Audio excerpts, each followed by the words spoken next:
एक बार एक राजा ने अपने राज्य के सबसे कुशल कारीगर को महल में बुलाया। राजा कारीगर की कला से बहुत प्रभावित था। उसने कारीगर को दरबार में बुलाया और कहा, तुम हमारे लिए राज्य का सबसे सुंदर महल बनाओ। हमारे पास धन की कोई कमी नहीं है।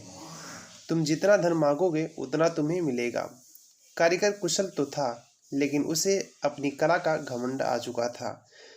सब जगह से अपने काम की तारीफ सुनकर अब उसके मन में कामचोरी और आलस हो गई थी। खैर, कारीगर महाराज की आज्ञा पाकर अपने काम में जुट गया।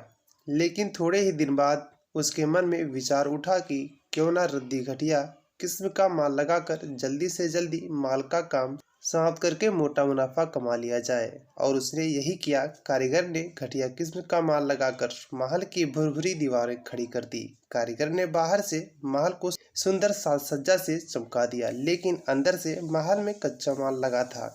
थोड़े ही दिन में आकर्षक सुंदर वाला सोने की चमक दमक वाला सुंदर सा महल तैयार हो गया। महल खड़ा करने के बाद कारीगर राजा की सेवा में पहुंचा और राजा को महल के बनने की सूचना दी। राजा अगले ही दिन महल का निरीक्षण करने के लिए पहुंचे।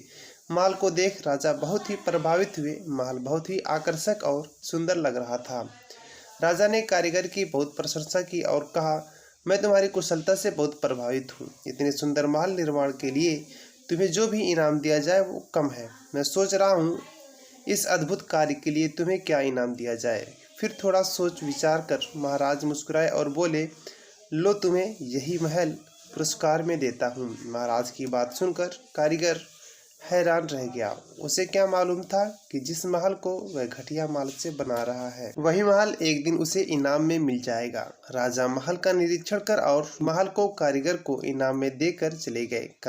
कारीगर अपने किए पर मुंह छिपाकर रोने लगा। इनाम के लालच में कारीगर का बनाया गया खोखला महल उसी के हत्थे चढ़ गया।